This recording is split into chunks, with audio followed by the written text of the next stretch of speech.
Buenas tardes a todos. De nuevo, una vez más, estamos con vosotros. Os acompañamos en una nueva entrega de webinar. Nos acompaña hoy Carmelo Sierra. Bienvenido. Hola, ¿qué tal? Carmelo es consultor y lleva bastantes años también con nosotros colaborando como profesor en EAE. Yo soy Elena Álvarez, llevo la coordinación de programas de EAE de distancia. En esta ocasión nos centramos en la estrategia empresarial y lo que vamos a trabajar es la implantación de la estrategia de una manera eficaz. Así que os dejo con Carmelo. Muy bien. Todo tuyo. Muy bien, pues muchas gracias, Elena. Gracias por tu presentación y bueno, gracias evidentemente también a la EAE Business School por invitarme a hacer este webinar. Saludos a todos los que estáis ahora en directo viendo este webinar vía streaming o los que en algún momento pues veréis este vídeo grabado. Bueno, hoy quiero, como decía Elena, hoy quiero hablar de esos 8 motores para implantar con eficacia una estrategia empresarial. En otros webinars llegamos a hablar de pues, cuáles eran las incógnitas que había que resolver para implantar esa estrategia empresarial o incluso los obstáculos que había que afrontar, ¿no? Y hoy me quiero focalizar pues, en esos motores, en esos catalizadores que hacen que un plan estratégico, una estrategia empresarial llegue a buen término. Evidentemente he puesto 8, podrían ser más, pero son, digamos, los que desde mi punto de vista, pues los que he podido ver a lo largo de mi experiencia profesional, los primeros 10 años en puestos comerciales, logísticos y gerenciales y, como decía Elena, los últimos ya pues 13 o 14 años como consultor de gestión del cambio con diferentes empresas, principalmente con empresas familiares de toda España. Muy bien, pues antes de hablar de esos 8 motores, me gustaría compartir con vosotros pues, bueno, algunos aspectos claves para llegar a esa estrategia, algunos claves elementos claves del mundo actual, ¿no? Y precisamente hoy que se inicia el Mobile World Congress aquí en Barcelona, pues no podía decir de la primera imagen de lo que es el tema de la telefonía mundial, ¿no? Hace 15 años, pues quien lideraba era Motorola, también tenemos aspectos como, por ejemplo, Kodak, que está entre la quiebra y la supervivencia. La radio le costó 37 años conseguir 50 millones de oyentes. La televisión lo hizo en 13 años. Internet lo hizo en 4 años. En 2 años lo hizo Facebook y Google en 1 año, ¿no? Con esto lo que quiero decir es la importancia de que estamos en un mundo de la velocidad, ¿no? Y ya como decía Rupert Murdoch, no será el grande quien golpee al pequeño, sino será el rápido quien golpeará al lento. El tema de la velocidad es algo clave en el mundo en el que vivimos. Y bueno, en toda la cadena de valor, en toda la cadena de suministro, desde los proveedores hasta los clientes, bueno, pasan muchas cosas, ¿no? Pasan procesos, productos, tiempos, costes, todo va a una velocidad endiablada, ¿no? Y luego, pues rige, tenemos que ser conscientes siempre que rige esa frase de que hay que lograr los costes más bajos en el menor tiempo posible. Al final, ese es el principio de las empresas que teóricamente triunfan en el mundo que vivimos actualmente.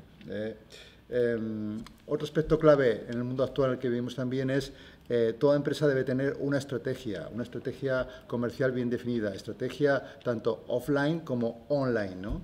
Y evidentemente que la única estrategia no sea el precio, sino está más que perdida. Otro aspecto clave es que las empresas deben adaptarse al mercado y siempre vigilar la competencia, tanto directa e indirecta. Y evidentemente la competencia nunca hay que infravalorarla, porque en cualquier entorno en el que nos movamos siempre será poderosa. Otro aspecto es, tenemos que diferenciar entre productividad versus competitividad. Hasta relativamente hace poco tiempo las empresas siempre miran por ser más productivas internamente, ¿no? Pero si lo que quiere una empresa quiere evolucionar, sobre todo debe ser competitiva y debe hacer una mirada no solamente interna, sino una mirada externa, porque al final uno puede ser muy productivo, pero si no es competitivo no tiene nada que hacer. Ni que decir tiene que hay pocos océanos azules, ¿no? Hay, por desgracia, o no sé si por desgracia o por suerte, pero hay muchísima competencia y en general suele haber mucha oferta, a lo mejor para tan poca demanda. Por eso es muy importante que como empresas tengamos nuestros factores diferenciadores y nuestras ventajas competitivas. Como decía también anteriormente, estamos en un mundo globalizado y globalizado es sinónimo de digitalización, ¿no? Podemos ya acceder, ahora mismo estamos aquí hablando y nos pueden ver en cualquier parte del mundo, ¿no? Otro aspecto es el entorno. El entorno en el que vivimos es un entorno que modifica, ¿no? Ahí pongo el ejemplo, ¿no?, de estos pececitos goldfish pequeñitos que están en una pecera, que si están en un ambiente muchísimo más amplio, pues pueden transformarse en verdaderos ejemplares, ¿no? Y realmente con el entorno, las personas, y en general las personas y las empresas, las personas que están en las empresas pueden prever y pueden, digamos, hacer que el cambio surja, ¿no? Pero el cambio tiene que hacerse a través de crear necesidades en los usuarios, en los clientes y eliminar las mayores resistencias que haya. No es por casualidad que pongo necesidad con mayúscula y resistencia con minúscula, ¿no? Porque tenemos que hacer que las necesidades sean las más posibles y las resistencias lo menos posible. Y el entorno siempre va a estar ahí. Aquí en este caso pues pongo el ejemplo de que si llueve, llueve. Lo más que puedo hacer es ponerme el paraguas, ¿no? Pero no puedo hacer que no llueva, ¿eh? Y luego también otra palabra que desde hace ya unos cuantos años, pues desde el 2008-2009, que empezó la crisis, si hay una palabra que se repite muchísimo, es la palabra incertidumbre, ¿no? A mí me gusta decir que pues esta frase de Immanuel Kant, ¿no?, que decía que la inteligencia de una persona se mide por su capacidad para soportar la incertidumbre. En la medida que estemos preparados, que seamos lo suficientemente fuertes mentalmente para soportar esa incertidumbre, haremos mejor nuestro trabajo, ¿no? Y luego estamos en un mundo donde las empresas no solamente tienen que pensar en vender para existir, sino que también hay que obtener rentabilidad para continuar y hay que obtener sostenibilidad para perdurar. Es decir, todas nuestras decisiones no solamente tienen que ser en el corto plazo, sino en el medio y en el largo plazo, ¿no? Y luego que el futuro en el que las empresas tienen que encaminarse no tiene por qué ser una prolongación del pasado, ¿no? Hay veces que hay que cambiar de raíl para ir hacia otros caminos, ¿no?, y reinventarse, ¿no? Entonces, ya entrando ya de lleno en lo que es la estrategia, antes de ir a la implantación, que es la fase crítica de cualquier estrategia, simplemente unas pinceladas de lo que es esto de la planificación estratégica. Ya sabemos que es un proceso sistemático y participativo, donde tiene que hacerse con una metodología y donde tarde o temprano todo el mundo de la organización tiene que participar y donde hay una fase de análisis, una fase de formulación y una fase de implantación, que es en la que nos centraremos más en el día de hoy. En esa fase de análisis ya sabemos que la importancia de la visión, ¿no?, de tener un norte, de qué queremos ser, no solamente como empresa, sino también como personas. Siempre que hablo de visión, me gusta citar a esta persona, Helen Keller. Helen Keller fue la primera mujer que se licenció en la Universidad de Cambridge, en Massachusetts. Es una persona que nació en 1880 y murió en 1968, y a los 19 años adquirió una enfermedad que la dejó sorda y ciega, ¿no? Y cuando acabó la carrera de Bellas Artes, el rector de la universidad le preguntó: señorita Keller, ¿hay algo peor que no tener vista? Y ella dijo: por supuesto que hay algo peor, es tener vista y no tener una visión. Por eso es muy importante tener una visión y un foco al que dirigir nuestros esfuerzos como personas y como empresas, porque según como veamos nuestro presente será nuestro futuro, y según como veamos nuestro futuro viviremos nuestro presente, ¿no? Por eso hay lo que ya digo, que una cosa es la incertidumbre, que siempre va a estar ahí, es algo que tenemos que afrontar, y otra cosa es la desorientación. No podemos estar desorientados, ¿no? Y precisamente para hablar de la desorientación está la siguiente parte del análisis, ¿no?, que es la misión, ¿no?, donde qué queremos, qué somos y cuál es nuestro negocio. Tenemos que estar bien orientados y saber tener un claro rumbo de nuestra empresa, ¿no? Y dentro de esta fase de análisis, pues evidentemente tenemos que hacer ese análisis externo y ese análisis interno. El análisis externo, donde veremos aspectos del mercado, del sector, de la competencia, del entorno, y aspectos internos propios, las debilidades y fortalezas de la empresa. Ahora hoy no voy a entrar porque no es lo que corresponde, ¿no? Y en esa fase de análisis también, pues es algo que también tenemos que considerar. Cuando hablamos del entorno, tenemos que hacer ese análisis PESTEL, ¿no? Donde hablemos desde la perspectiva política, económica, social, legal, tecnológica, ambiental. Tenemos que ver cómo influye ese entorno en nuestro negocio, ¿no?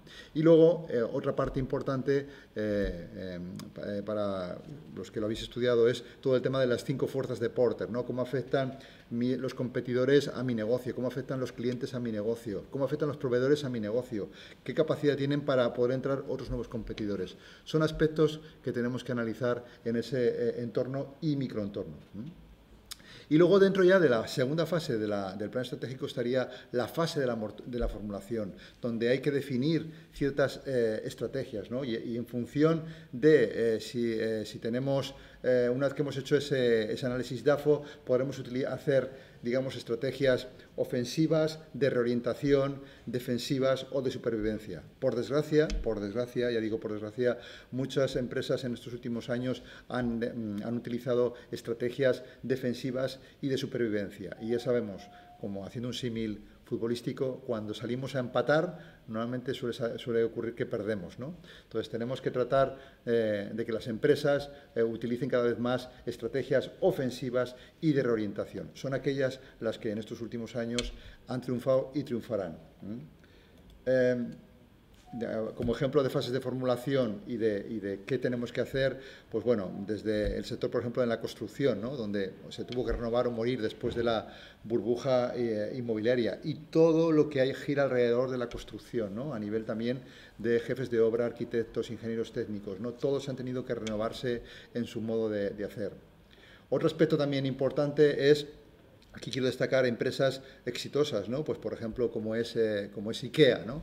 Donde estos son el tipo de empresas que se llaman empresas gacela, ¿no? Donde no miran, ellos no miran el ticket medio, ¿no? Y fijaros bien, incluso el ticket medio de un IKEA es de 168 euros frente a una tienda normal de muebles que es de 69 euros, ¿no?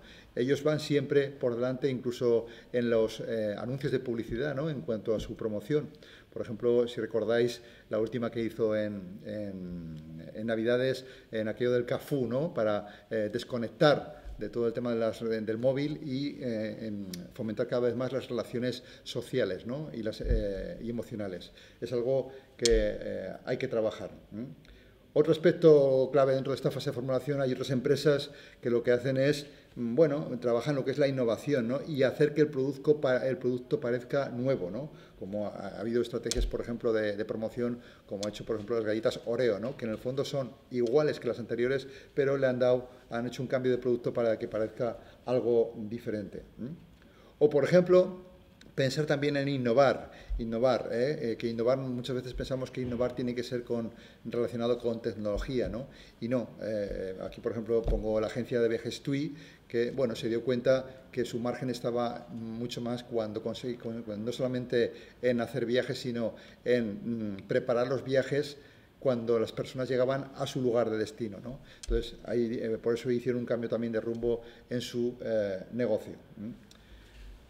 Y bueno, ya después de esta introducción, pues ahora sí que quiero ya entrar en lo que es la propia implantación, ¿no? Que, como ya veis, que digo aquí que la implantación es el 90% de la ejecución de la estrategia, ¿no? Si no hay una ejecución de la estrategia, no sirve de nada. Al final, yo he visto bastantes planes estratégicos que han acabado, por desgracia, en el cajón del director general por no haberse llevado a la práctica. Entonces, dentro de esta implantación, ya vimos en su día, vimos un webinar donde se veían los diferentes obstáculos, porque los obstáculos hay que afrontarlos, ¿no? Obstáculos, pues desde falta de seguimiento de los objetivos, de resistencia al cambio, de falta de liderazgos, falta de decisión y, sobre todo, de transformar en verdadera estrategia en realidad esa estrategia que se ha planteado desde el propio liderazgo, ¿no? Entonces, los obstáculos están ahí y hay que afrontarlos. Ahora vamos a centrarnos ya directamente en esos motores que ayudan a que esa estrategia que hemos diagnosticado y hemos formulado hay que implantar. Es cuando viene la clave, ¿no? De que luego llegue a buen término. Esto lo vamos a hacer, bueno, con ejemplos y con empresas que hay en la actualidad y qué es lo que hacen en su día a día dentro de la empresa y fuera de la empresa para que esa estrategia llegue a buen término. La primera, ya veis que el primer motor que digo es el de que todo el mundo de la organización debe estar orientado al cliente. Esto que parece así, que todo el mundo lo da por hecho, ¿no? Que todo el mundo está orientado al cliente, pero luego muchas veces los hechos a lo mejor de los servicios centrales, no están orientados a esa satisfacción del cliente, que es por el que todos tenemos que trabajar, ¿no? Entonces, para que estar todos orientados al cliente, es importante que esa estrategia, tanto desde arriba, desde la Junta General, el Consejo de Administración, el Comité de Dirección, el consejero delegado, los equipos de gestión, hasta toda esa estrategia baje y suba. Si no hay una alineación clara en todos esos órganos, al final ocurrirá que todo lo que tenemos previsto que ocurra desde arriba, luego no llega abajo, no llega, incluso si no están los equipos de gestión, que son los que están más en contacto directo con el cliente, no llegará a buen término la estrategia. Por eso es muy importante que todos los órganos estén bien alineados, ¿no? Y ya veis que digo que el 80% de las organizaciones en general no alinean la estructura con la estrategia, ¿de acuerdo? Otro aspecto clave de que todos debemos estar orientados al cliente, y aquí ya veis que pongo lo de la gallina, que es antes la gallina o el huevo, ¿no? Aquí hablo de lo que cada vez tenemos que trabajar más, ¿no? En las empresas, que es de la experiencia, ya no tanto la satisfacción del cliente, que ya se da por hecho, ¿no? Sino de la experiencia del cliente. Y la experiencia del cliente es el camino que recorre el cliente durante todo el proceso, no solamente en el momento de la venta, sino desde el inicio hasta el final, ¿no? Y ves, ¿por qué pongo ahí que es antes la gallina o el huevo? ¿Qué es antes el empleado o el cliente? Aquí, antes os decía, todos estamos orientados al cliente. Aquí me viene a la mente lo que decía en su día Richard Branson, el CEO de Grupo Virgin, que dice que para él es mucho más importante los empleados que los clientes. Dice, porque si cuido a mis empleados cuidarán de mis clientes. ¿De acuerdo? Por eso, en la medida que consigamos que en esa experiencia que tenga el cliente se le quede en su mente un recuerdo y ese cliente relacione ese recuerdo con la marca de nuestra empresa y además ese cliente obtenga buenas emociones, seguramente la próxima vez repetirá y nos recomendará como empresa con nuestro producto o nuestro servicio. Por eso es fundamental que desde el inicio hasta el final haya una verdadera, no solamente satisfacción, sino una verdadera experiencia. Ejemplos de empresas, hay muchos, ¿no? Pero aquí, si tuviéramos que decir cuál es la top, que tiene muy clara cuál es eso de la experiencia con el cliente, esto es Disney, ¿no? De donde al cliente realmente se le llama invitado y a los colaboradores se le llama reparto, ¿no? Ellos tienen antes de los colaboradores, lo que es el reparto, antes de salir a escena o antes de estar atendiendo a los clientes, es decir, a los invitados, tienen tres frases antes de salir. Una que dice es "It's up to you", es decir, depende ya de ti. La segunda es "Smile, please", sonríe, por favor. Y la tercera es "You are on stage", estás ya en el escenario, ¿no? Ya puedes salir ya, ¿no? Entonces, ellos lo tienen muy claro que cualquier persona, cualquier empresa puede ser también competencia de los servicios que dan, ¿no? Por eso tienen una exagerada atención. Por eso es el recuerdo que luego tenemos los que habéis estado o llegaréis o algún día estéis con vuestros hijos, es esa sensación que tenemos de bienestar y de recuerdo bueno, ¿no? Evidentemente la ejemplaridad que tiene cada uno de ellos. Ellos también se rigen, los colaboradores se rigen por encuestas de satisfacción, ¿no? Encuestas verdaderas, ¿no? Y encuestas que están relacionadas con incentivos, que son realmente lo que realmente luego les motiva, porque al fin y al cabo todo el mundo al final trabaja por un incentivo y por un dinero, ¿no? Lo que está claro es que son personas que son fanáticos del servicio al invitado, del servicio al cliente. Y de hecho, para hacer esa relación humana con los invitados, con los clientes, pues todos los colaboradores tienen 3 días de formación en habilidades personales para tener una mayor garantía de éxito. Otro aspecto, volviendo también a algo más cercano, ¿no? Pues, por ejemplo, siempre pongo el ejemplo también de Mercadona, ¿no? Su presidente Juan Roig tiene muy clara también su estrategia y él tiene la estrategia de liderazgo en costes. Ahora, lo último que hace poco salió, ¿no? Que les exige a los directivos, pues en todos los directivos de Mercadona les exige ir con unos 5 céntimos en el bolsillo para recordarles que en todo momento tienen que reducir costes, ¿no? A todo el mundo, sean proveedores, reducir costes para luego poder practicar esa estrategia que tiene de liderazgo en costes, ¿no? Segundo motor para implantar con eficacia esta estrategia empresarial sería la del liderazgo del cambio. Tiene que haber un líder que impulse esta estrategia, ¿no? Líder o líderes, ¿no? Y cuando hablamos de liderazgo del cambio, aquí tenemos que tratar de que líder viene precisamente de un lenguaje antiguo indoeuropeo que significa traspasar el umbral. Entonces, por eso el líder de una organización, y no tiene por qué ser solamente el CEO o el consejero delegado, el director general, sino muchas veces también los jefes de departamento, incluso colaboradores de diferentes departamentos. Siempre pensamos que el líder tiene que ser el de arriba y no, tienen que ser, hay muchísimas personas que pueden ser líderes, incluso tú que me estás escuchando, estoy seguro que puedes ser líder de ti mismo primero o ti misma para poder liderar a otras personas, ¿no? Entonces, por eso el líder tiene que ser esa persona que tiene coraje y determinación para traspasar ese umbral, ¿no? Y llegar a lo mejor a un sitio, a un lugar donde seguramente habrá incertidumbre, donde habrá nuevos escenarios y habrá seguramente otro lugar donde nos encontraremos con nuevas situaciones que tendremos que afrontar. ¿Qué hace ese líder? Ese líder precisamente lo que hace es ayudar a transformar el presente, para que ese futuro deseado por parte de él y por parte de los colaboradores se haga realidad, ¿no? En general, muchas personas, muchas empresas, yo os he dicho antes, Elena, que mi trabajo consiste precisamente en gestión del cambio, ¿no? Y es esto lo que ocurre muchas veces en las empresas, ¿no? Donde hay mucha gente que sabe lo que sabe y sabe lo que no sabe, digamos que está en su zona de confort, ¿no?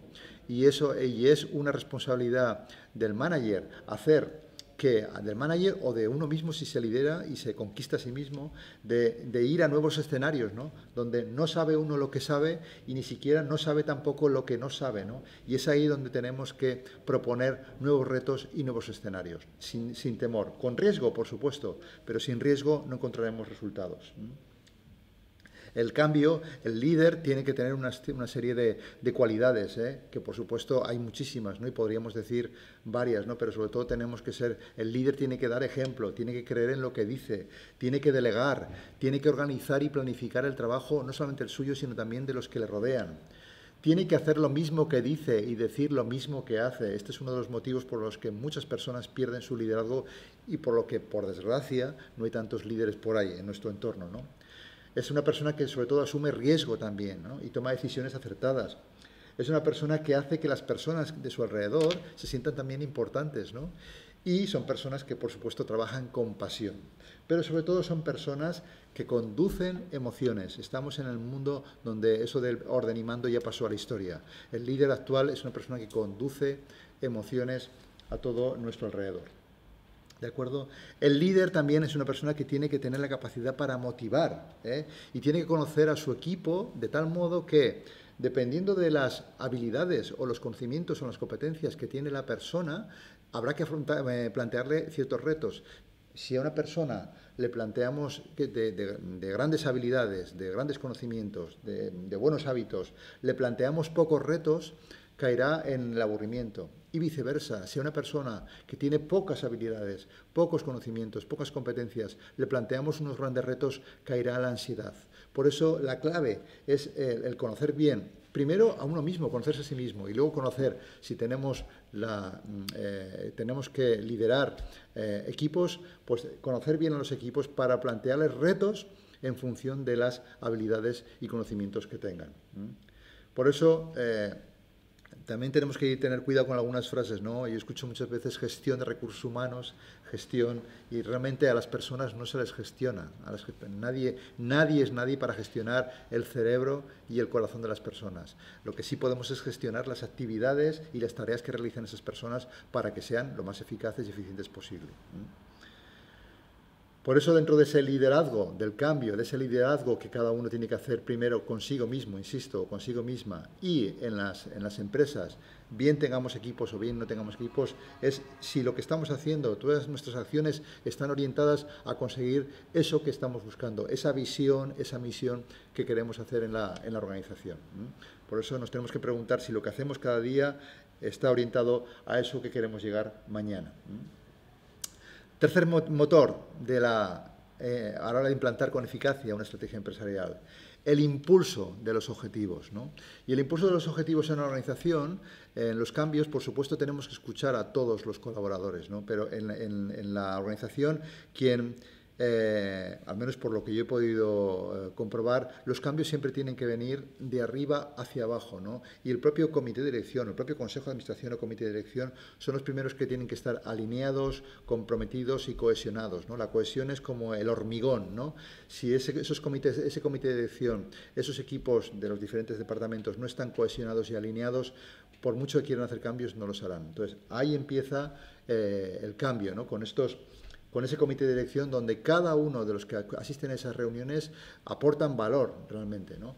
Y donde los objetivos realmente son objetivos que sean cuantificables, que sean ambiciosos, que sean realizables, que sean asumibles y que sean medibles en el tiempo, ¿no? Entonces, ¿cómo se impulsan estos objetivos? Pues evidentemente tendremos una estrategia donde se habrá definido ese plan de acción, se habrán definido los objetivos, como os decía anteriormente, bien como os decía, o bien como dicen los ingleses, objetivos SMART, ¿no? Y para obtener tanto en el corto, medio y largo plazo. Luego también a esos objetivos habrá que asignarles responsables, plazos, presupuestos. Estos objetivos habrá que medirlos también y establecer unos indicadores de control, porque lo que no se mide no se mejora, ¿no? Y realmente tendremos que tener también una valoración cíclica de estos objetivos, ¿no? Entonces, en la medida que en esas reuniones que se tengan, son reuniones donde no solamente se debate, sino se llegan a conclusiones, tenemos la tranquilidad de que avanzamos. Muchas veces tengo que asistir a comités de dirección, ¿no? O a reuniones de diferente tipo, y a lo mejor se hacen debates donde no se llegan a conclusiones, ¿no? Por eso tenemos que tener la seguridad de que cuando hagamos una reunión, que una reunión se hace porque hay un problema, y en la empresa siempre va a haber problemas, pues tenemos que ver cuál es el problema, qué alternativas de solución hay para ese problema, y donde todo el mundo, los que van a esa reunión, han pensado en qué posibles alternativas de solución hay para ese problema. Se elige cuál es la solución escogida, se elige el responsable, incluso cuándo lo hará y cómo lo conseguirá, ¿no? Y qué criterios de control utilizará. En la medida que tengamos reuniones efectivas, también será una forma de hacer que esa estrategia evolucione por el buen camino. Cuarto motor para implantar con eficacia la estrategia empresarial. Otro aspecto clave, la coordinación y la comunicación interdepartamental. Esto es un aspecto, para mí, de los más importantes. Siempre digo que el problema número uno en las empresas es el de la comunicación.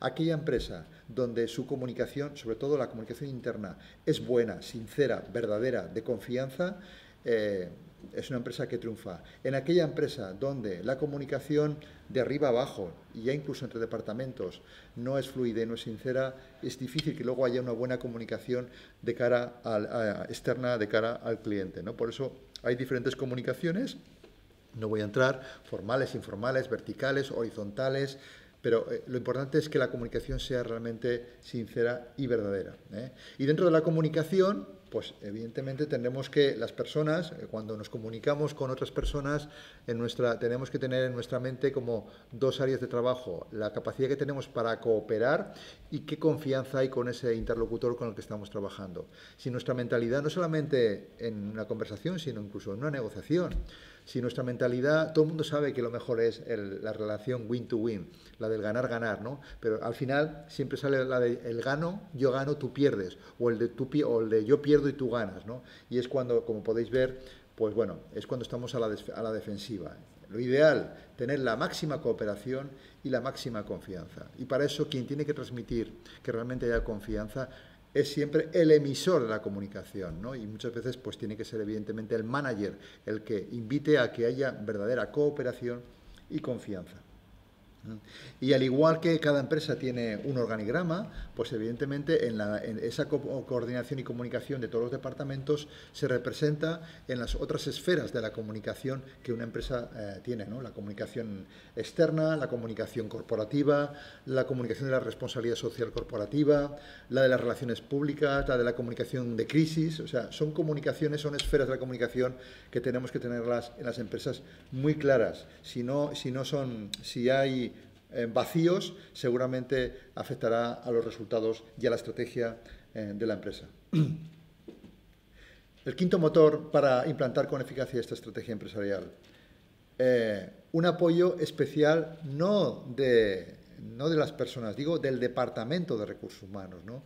Los departamentos de recursos humanos muchas veces tienen una misión que tienen que estar impulsando todo lo que gira alrededor de las personas. Al final, las empresas son las personas que están dentro y son las personas las que hacen el cambio, ¿no? Cuando se dice la frase esta de que el activo más importante que tienen las empresas son las personas, es así, es la realidad. Lo que ocurre es que luego los hechos no se corresponden con esa frase, ¿no? Por eso, desde recursos humanos hay que trabajar también en la estrategia, ¿no? Hay estadísticas y estudios que dicen que, en general, pues como os digo aquí, ¿no? El 85% de los equipos de dirección, en general, gastan menos de 1 hora al mes atendiendo funciones de estrategia. Como cuando veáis, si os fijáis, uno de los obstáculos importantes es que muchas veces a los propios miembros del comité de dirección solamente les interesan los resultados en el corto plazo, porque es lo que apremia, ¿no? Pero si no se dedica tiempo a la estrategia, al final, pues bueno, vendrá a lo mejor la competencia y se nos comerá, como empresa. Otro aspecto clave dentro de los trabajadores es que, en general, el 95% de los trabajadores no entiende la estrategia, ¿no? O sea, el hecho de que haya que esa visión y esa misión que muchas veces aparece en las páginas web, que la gente sepa lo que supone esa visión. Hay una frase de Warren Bennis que dice que el líder es aquel que tiene la capacidad para transformar la visión en realidad. Entonces, todo el mundo de la organización debe saber cuál es la visión y la misión de la empresa, ¿no? Y si no la entiende, algo falla, ¿no?, en el sistema. Y luego, otro aspecto también es que al final la gente trabaja, pues como os decías, por esos incentivos, ¿no? Entonces, el 70% de las organizaciones en general no integran los incentivos, a lo mejor esa retribución variable de la dirección de la estrategia, ¿no? No los integra, ¿no? Y claro, pues la gente está una vez más, por aspectos del corto plazo, no por aspectos de largo plazo, ¿no? Entonces, dentro de estos recursos humanos, igual que antes hablábamos de esas esferas de la comunicación, en recursos humanos también aquella empresa que no trabaje estas 5 esferas en el mundo en el que estamos actualmente, globalizado, digitalizado, como estamos trabajando actualmente, pues también lo tendrá complicado para implantar estrategias, ¿no? Hay que trabajar buenas políticas de reclutamiento y selección de los mejores candidatos que se adapten a la cultura de la empresa, ¿eh? Que haya verdaderamente una conciencia cultural y una gestión de la diversidad. Ahora cada vez más en las empresas hay diversas generaciones X, Y, Z, millennials, diferentes razas, diferentes gente que tiene experiencia y gente que está formada, y eso hay que también saber gestionarlo, la gestión de la diversidad. Otra esfera importante es la de tener una política de compensación y beneficios, donde realmente no solamente haya una retribución fija, sino una retribución variable por objetivos, ¿no? Y luego, evidentemente, un estilo de comunicación que sea realmente participativo, donde se tienen en cuenta las decisiones de todos los colaboradores. Cuando decíamos al principio de que la planificación estratégica es un proceso sistemático y participativo, es porque tarde o temprano todo el mundo de la organización debe participar en la estrategia de la empresa. El sexto motor es el de la involucración y participación de todos, aquí es muy importante de que también cuando queremos implantar una estrategia empresarial, y muchas veces estrategia es a nivel global, pero luego cada departamento tiene, digamos, su mini estrategia, ¿no?, para conseguir esa estrategia global, ¿no? Pues cada manager debe también subir, como digo aquí, subir al autobús de la empresa o de su departamento al equipo adecuado y motivado. Si subimos a personas que no están de acuerdo con nuestros valores o con lo que pretende la empresa, pues seguramente no conseguiremos los resultados que pretendemos. Entonces, aquí tenemos que diferenciar como diferentes términos. Una cosa es la motivación que tiene una persona, que es esa cantidad de energía, ilusión que está dispuesta a poner una persona en el trabajo. Otra cosa es la satisfacción, que es la sensación de bienestar que una persona tiene cuando ha hecho un trabajo. Otra cosa es la vinculación, que es esa fuerza que une al colaborador con la empresa. Y fijaros bien que digo vinculación, no digo retención. Últimamente y cada vez más pues escucho muchas veces lo de hay que retener al talento, ¿no? Y yo siempre digo que el talento no se retiene. Cuando digo retener el talento, estoy diciendo, a mí me viene a la mente retener, me viene a la mente que me atan las manos y me ponen aquí cinta americana. No, no, al talento no se le retiene, al talento se le vincula con buenas cosas, ¿no? De diferentes aspectos que hay que trabajar en las empresas, ¿no? Y, evidentemente, la clave, la competencia, lo que más se busca en las empresas, en las personas con las empresas, es la capacidad de estar comprometido con la empresa. Es lo que más se busca en general. Y esto, claro, esto es algo con lo que tenemos que luchar. Todas las empresas tienen que luchar. Hay estudios, este es un estudio de Gallup, una empresa a nivel mundial que hace estudios sociológicos y donde, bueno, aquí podemos ver en diferentes países. Bueno, si vamos a la parte donde estamos aquí, en el oeste de Europa, en España, pues ya vemos que realmente hay un 14% de personas que realmente están engaged, que están comprometidas, ¿no? Luego hay un 66% de personas que están ahí, bueno, que no sabemos si forman parte del paisaje, y no sabemos si forman parte del problema o de la solución, ¿no? Y luego hay un 20% que están totalmente desenganchadas, están presentes pero ausentes, están incluso buscando trabajo, ¿no? Entonces, es algo con lo que hay que convivir realmente, hay que tratar que ese 66% pues que se vaya trasladando cada vez más y para que ese 14%, que ya vemos que en otros lugares del mundo pues es más alto, ¿no? Pero es algo con lo que tenemos que trabajar cada vez más y luchar, es algo que no podemos olvidarnos, ¿no? Luego, un séptimo motor importante es el de tener en nuestro día a día, en la empresa, tener la información para tomar decisiones, la información justa y necesaria. Dentro de esa incertidumbre en la que vivimos, tenemos que tener la información justa y necesaria para decidir y actuar, porque si no tomamos decisiones no avanzaremos, ¿no? Entonces, aquí, pues bueno, pues podemos tener grandes empresas donde si tenemos una empresa grande le corresponderá un cuadro de mando grande, no un cuadro de mando pequeño, y si tenemos una empresa pequeña, le corresponderá un cuadro de mando pequeño, es decir, el de arriba, no el grande.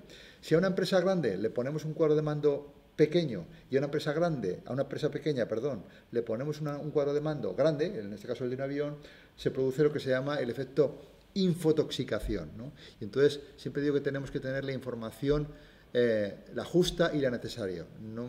Que muchas veces caemos en la parálisis por el análisis, ¿de acuerdo? Entonces, aquí muchas veces en la información para decidir, pongo aquí esta frase, yo soy un apasionado de las frases y más pues personas, bueno, yo soy físico y siempre pues me gusta poner alguna frase de Einstein, ¿no?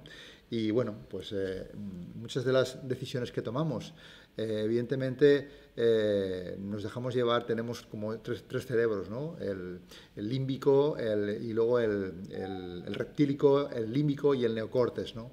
Y muchas de nuestras decisiones, la gran mayoría, son decisiones emocionales, lo que luego justificamos con nuestro raciocinio, con nuestro neocórtex, ¿no? En nuestro día a día tenemos 60.000 pensamientos, tomamos 4.000 decisiones, 3 por minuto, y empleamos una media de 2,5 segundos para sopesar cada una de ellas. Es decir, que continuamente estamos decidiendo, ¿no? Y lo que pasa es que después muchas veces queremos todas nuestras decisiones que son emocionales, que son la gran mayoría, las queremos justificar, pero como dice Einstein, la mente intuitiva es un regalo sagrado y la mente racional un leal siervo. Hemos creado una sociedad que honra al siervo olvidándose por completo del regalo, ¿no? La intuición es muy importante, no debemos dejarlo a la intuición, pero la intuición, dice el doctor María Alonso Puig, que es aquello que te explica o te dice lo que hay que hacer sin explicarte el por qué. Luego nosotros también justificamos, insisto, con esa parte racional.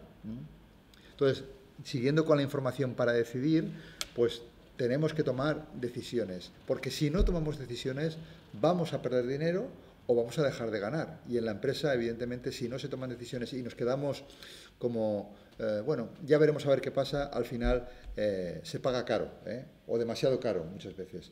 Y tenemos que tener en cuenta que muchas veces a las empresas, a las personas, perdón, dependiendo del puesto en el que se está, se nos paga por decidir. Y si no tomamos nosotros las decisiones, habrá otras personas que las tomarán por nosotros. Y a lo mejor, cuando las queremos tomar nosotros, ya es demasiado tarde. ¿De acuerdo? Y ya vamos con el octavo motor, ¿no? Que el octavo motor es, bueno, pues el de la medición y el seguimiento, ¿no? Donde aquí parece que es algo que hay que tenerlo muy claro. Yo me he encontrado con muchos directivos que dedican tiempo a la formación, dedican tiempo a la delegación, pero no dedican tiempo al control. De hecho, cuando una persona me dice, uy, vivo más bien, no me controla nadie, digo, fatal, si no te controla nadie vas a llegar a tu nivel de incompetencia. Siempre necesitamos gente alrededor nuestro que nos controle, aunque parezca que nos controle y que evidentemente que haya esa, lo que a mí me gusta llamar, una insatisfacción constructiva, ¿no? Y que nos ayude a mejorar. Si tenemos la suerte de que alguien, un jefe,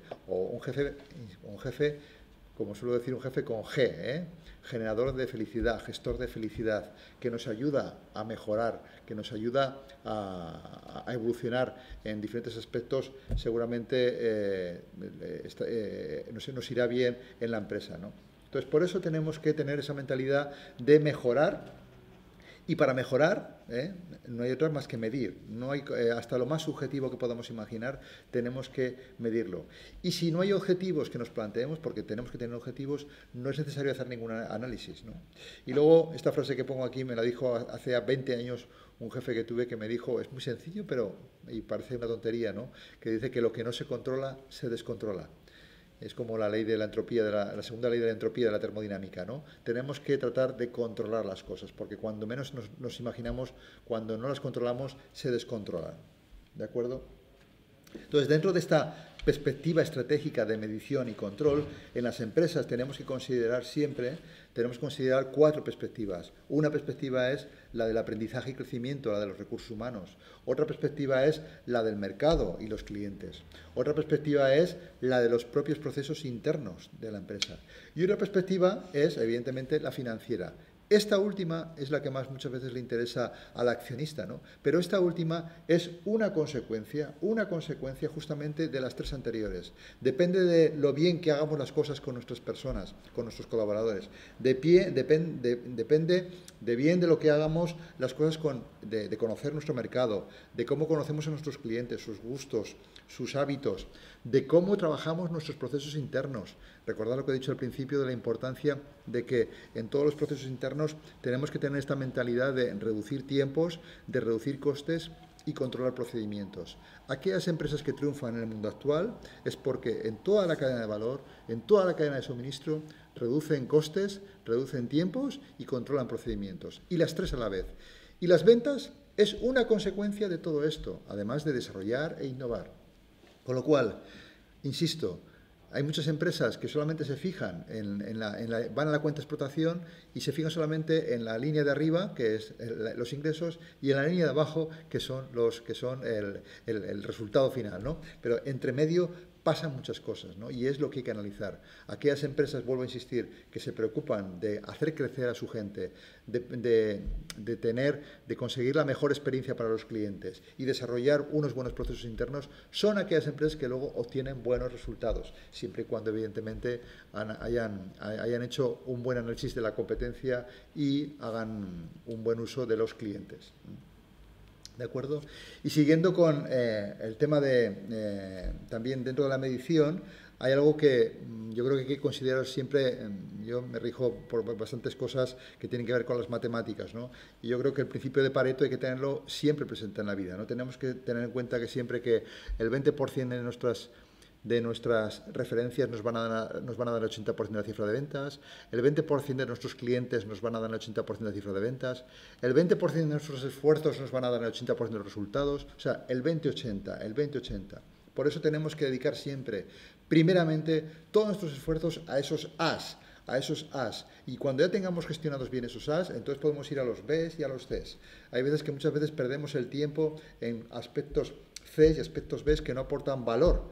Y luego son los As los que no podemos permitirnos el lujo de que haya, por ejemplo, rupturas de stock en esos As, que son el 20-80, que son los que realmente dan la cifra de ventas. Es como si fuéramos a un hipermercado y no hubiera ni leche ni Coca-Cola. Pues no puede ser. Ese 20-80 nunca puede fallar. Y hay veces que ha fallado, ¿de acuerdo? O sea, cuando decimos ABC, me refiero a la ley de Pareto. Tampoco no confundamos con el ABC del fracaso que dice el gran inversor y empresario estadounidense Warren Buffett, ¿no? Que dice el ABC del fracaso son la A de la arrogancia, la B de burocracia y la C de complacencia. No caigamos en este error como personas, ¿no? Yo digo que las personas tenemos que tratar de ser maestros de nada y aprendices de todo y tener esta mentalidad de mejorar. Warren Buffett también dice, hablando de las personas, de los equipos, ¿no? Dice, contrata a los mejores y déjalos hacer lo que saben, y si no, contrata a los más baratos y que hagan lo que tú dices, ¿no? Pues muchas veces todo el mundo sabe que tenemos que rodearnos de buenos equipos para poder evolucionar, tanto ellos como nosotros, como las empresas. Sin embargo, luego nos cuesta rodearnos de gente buena, que además hay que pagarla, porque a lo mejor nos pueden hacer sombra. Así que, por favor, rodeémonos de gente buena, con talento, y además hay que pagarle lo que hay que pagar, lo que se requiere. Si no, el talento se irá, ¿vale? Bueno, pues aquí ya vemos esos 8 motores para implantar. Aquí está el resumen, ¿no? Orientados al cliente, liderazgo del cambio, impulso de objetivos, coordinación, apoyo especial de recursos humanos, involucración de todos, información y medición y seguimiento. Y para acabar, me gustaría con 2 reflexiones finales, ¿no? Para mí hay dos digamos, gurús empresariales, ¿no? 2 o 3, Peter Drucker, Minberg, Stephen Covey, Michael Porter. Pues Peter Drucker, hablando de la planificación estratégica, dice que planificar no es pensar en las decisiones del futuro, sino en el futuro de las decisiones presentes. Por eso es tan importante que en los inicios hagamos unos claros diagnósticos de dónde vamos a ir, porque a lo mejor una pequeña desviación en los inicios nos puede llevar a un destino diferente.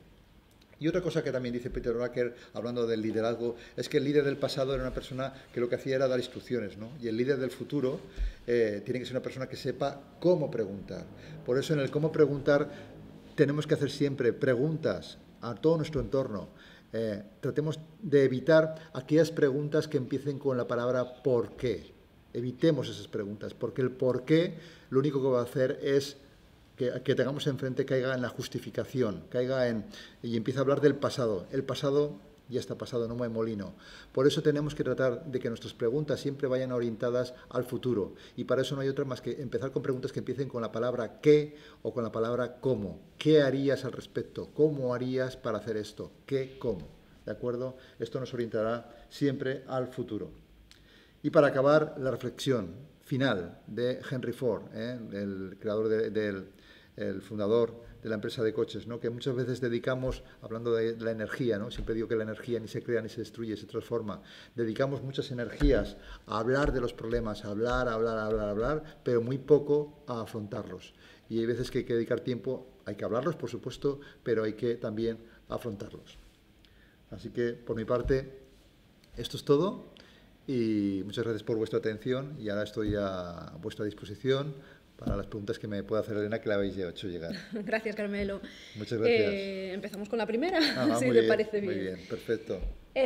Nos preguntan qué pasa con una empresa pequeña, si puedes dar algún ejemplo en relación a esa felicidad, mejora, evolución que comentabas, ¿no? Al final, una pequeña empresa, una pyme, no tiene los mismos recursos que una gran empresa. Así es. Bueno, cuando hablamos de empresas pequeñas, yo muchas veces tengo que trabajar con empresas, cuando hablamos de empresas familiares, pues empresas pues bueno, que pueden facturar desde 300.000 euros hasta, bueno, yo trabajo desde empresas que trabajan desde los 300.000 euros hasta 150 millones, ¿no?, de euros. Entonces, al final, los problemas en las empresas son muy parecidos, pueden ser de a menor o mayor escala, pero son muy parecidos, ¿no? Y yo diría que lo importante es que las personas que estén, depende de los medios que se tengan, muchas veces estas empresas hay que trabajar en lo que se llama la palabra profesionalización, que muchas veces no gusta, ¿no? Porque dice profesionalización, da como un poco de temor, ¿no? Y profesionalización no es otra cosa más que empezar a trabajar con una mentalidad por objetivos, donde se inculquen ciertos hábitos en toda la gente que hay. Y evidentemente muchas veces ocurre que en las empresas pequeñas suele suceder, yo por los diagnósticos que veo, es que todos están en todo, todos hacen de todo, ¿no? Y hay veces que hay que también arriesgarse y apoyarse en gente, en otro talento externo, también para ciertas funciones. Lo que no puede ser es que a lo mejor el gerente haga de gerente, director comercial, director de logística, director de compras, director financiero. Tienes que rodear también de gente, ¿no? Evidentemente hay que ir. En lo de la ley de Pareto que he puesto antes, hay que tenerlo siempre muy presente, incluso hacia cuál es la prioridad, porque no puedes, los recursos económicos muchas veces no son todo lo que nos gustaría, ¿no? Pero dentro de los recursos que haya, hay que focalizar los esfuerzos a aquello que va a dar el máximo resultado con esos recursos que se tengan, ¿no? Y hay que trabajar, evidentemente, para que la gente, dentro de los pocos o muchos que haya, se profesionalicen, ¿eh? Y para eso pues es cuestión de inculcar hábitos, y que muchas veces solos no lo pueden hacer, pues hace falta muchas veces agentes del cambio que ayudan y catalizan que esos cambios se lleven a término. Vale, sobre la comunicación, cuando hablábamos de coordinación y comunicación, Sí. ¿Cómo haríamos un plan de acción para tener una buena comunicación interna? Bueno, a ver, como os decía, la comunicación es el problema número uno en las empresas, ¿no? Entonces, lo primero, muchas veces la gente se hace grandes historias de decir qué hay que hacer, ¿no? Vamos a empezar, antes hablaba de las 6 esferas de la comunicación. Primero vamos a empezar con la comunicación interna. Y para mí todas son importantes, pero si no hay una comunicación interna clara, no se van a conseguir resultados. Entonces, la comunicación interna empieza, como hemos dicho al principio, todo el mundo es importante, pero empieza porque los miembros que tienen que tomar decisiones, que seguramente son los miembros del comité de dirección, haya una comunicación sincera y verdadera. Y esto no es fácil. Si yo estoy con una persona y empiezo a pensar en el pienso que tú piensas, que yo pienso, entonces hay veces que hay que hablar las cosas y hay veces que hay que decir cosas que no son precisamente bonitas al oído. Pero si no tenemos esa confianza, la confianza, que es la clave, para poder decirnos las cosas, no podremos evolucionar. Entonces, primer aspecto clave, que entre los miembros que están dentro de la empresa, que tienen que tomar decisiones, haya una verdadera comunicación. En las empresas, por desgracia, y eso yo siempre lo digo, en las empresas, por ejemplo, familiares y pymes también, parece que se destruyan, hay estadísticas que lo demuestran, que se destruyen más por aspectos emocionales, familiares, por las personas, que por aspectos empresariales. A lo mejor los resultados sí que están tirando, hay buenos resultados de ventas, y sin embargo la gente dentro no es feliz, no está bien. Entonces, primer aspecto, la parte interna. Y una vez que hemos trabajado bien la parte interna y teniendo en cuenta cuál es la estrategia de la empresa, que a lo mejor pues vamos a digitalizarnos o vamos a dirigirnos a este canal, depende a qué tipo de clientes, pues en función de eso luego haremos una estrategia precisamente a nivel precisamente de corporativa, para que el mundo cómo nos va a ver, la web cómo nos va a ver, ¿no? Y luego ya hay otros aspectos que tienen que ver, pues, si es una empresa mayor, pues, ¿qué voy a hacer con la responsabilidad social corporativa? ¿Cómo voy a hacer para que cómo me vean no solamente como que solamente miro el negocio, sino qué hago para que la sociedad también mejore? Esos son aspectos que cada empresa depende del nivel en el que se encuentra, ¿no? Pero yo empezaría, lo primero, por solucionar, que no es fácil solucionar, siempre va a haber problemas, la comunicación interna. De momento no han llegado más preguntas. Eso quiere decir que lo has explicado todo genial, Carmelo. Muy bien. No sé si tienes alguna... Bueno, no sé, yo muchas veces me preguntan también, me preguntan muchas veces en situaciones de qué se puede hacer para que la gente esté motivada y satisfecha dentro de su puesto de trabajo, ¿no? Por ejemplo, y que realmente que esa estrategia, porque sí, yo digo la estrategia, pero luego parece que la estrategia solamente es de los que están arriba, ¿no? Y no, y es que si los que están en todos los niveles no se la hacen suya esa estrategia, no llegas a ningún lado, ¿no? Entonces, a mí me gusta decir que para que los colaboradores estén realmente motivados y satisfechos, al final habéis visto que en un momento decía la importancia de aportar valor a la empresa. Al final, todo el mundo de la organización debe aportar valor alineado con esa estrategia que nos hemos planteado, ¿no?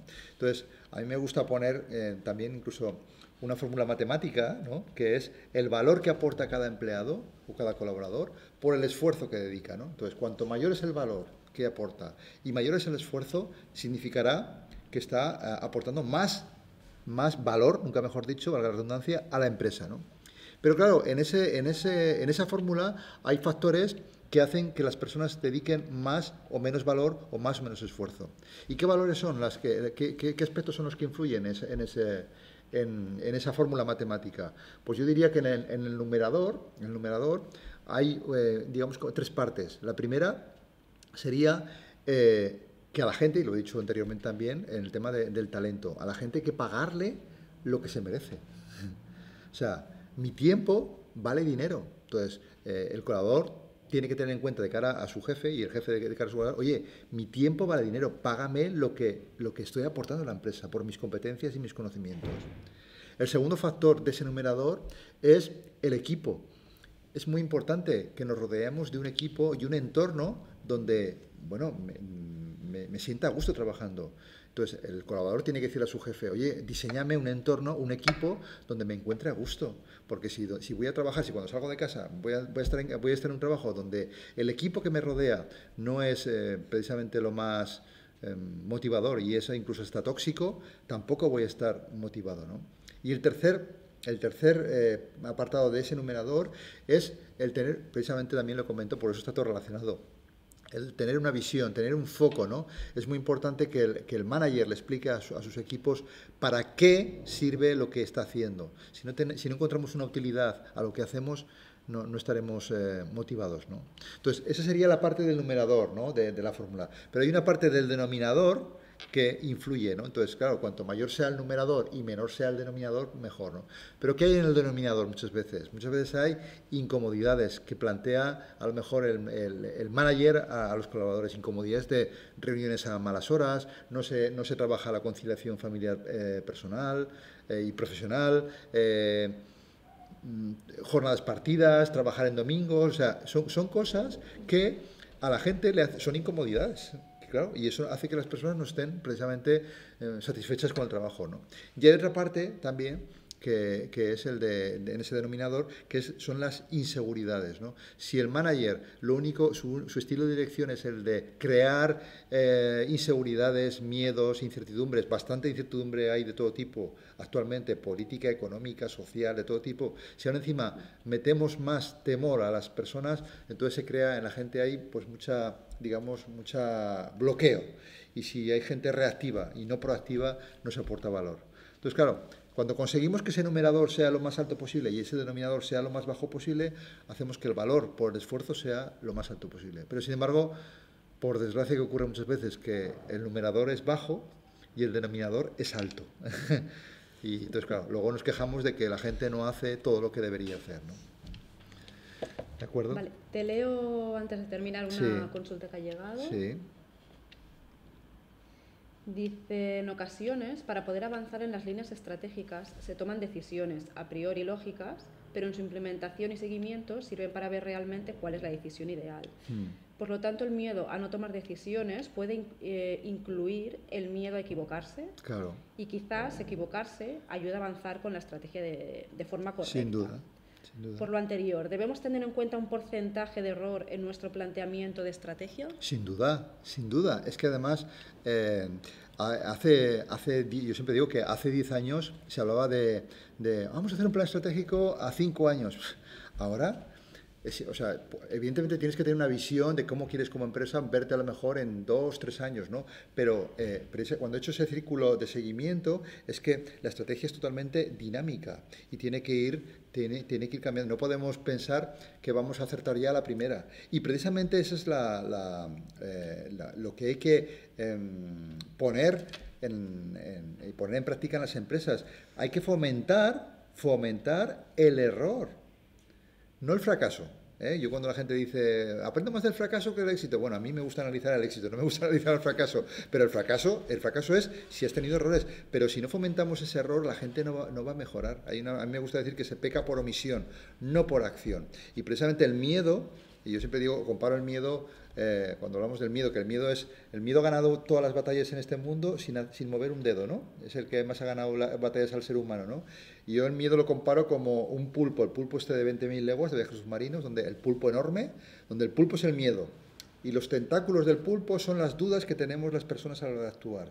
En la medida que seamos capaces de afrontar ese pulpo con acción, porque es así como se consiguen resultados, con acción.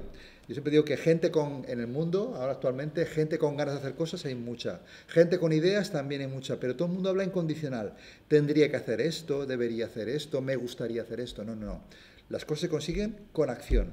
Sin acción, me gusta siempre, lo digo esta frase en muchas formaciones, sin acción no hay resultado. Y seguramente el hecho de movernos a otro lugar, se nos ocurrirán cosas, esto en cualquier proyecto, incluso de cualquier tipo, sea personal o profesional. El hecho de movernos a un nuevo escenario, como decía anteriormente, nos lleva a otras acciones, que seguramente si nos hubiéramos quedado en el punto de partida no hubiéramos avanzado. Pero hay que avanzar sin miedo, por supuesto. Vale, Carmelo. Ahora sí la última. Muy bien. Me gustaría que hablara de la toma de decisiones, de la intuición, de cómo tomar las decisiones y olvidarnos un poco de la razón.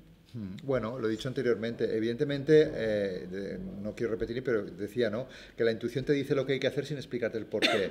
Es verdad que muchos de los grandes empresarios que han conseguido éxitos, yo por todos que he conocido, todos los empresarios tienen una gran intuición, una gran visión intuitiva. Pero estamos en un mundo en el que esa intuición esa visión empresarial debe estar rodeada también de gente donde apoye en la gestión, ¿no? Y evidentemente no puedes dejarlo todo solamente a la intuición, porque la intuición también engaña, ¿no?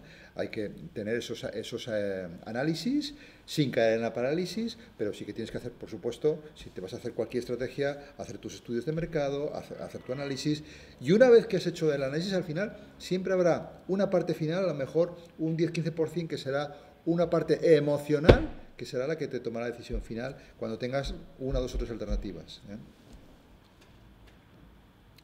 Aquí lo dejamos. Ahora sí, ya no hay más de momento. Muy bien, muy bien. Así que, Carmelo, muchas gracias por compartir toda esta información. Espero que lo hayáis disfrutado con nosotros. Muy bien.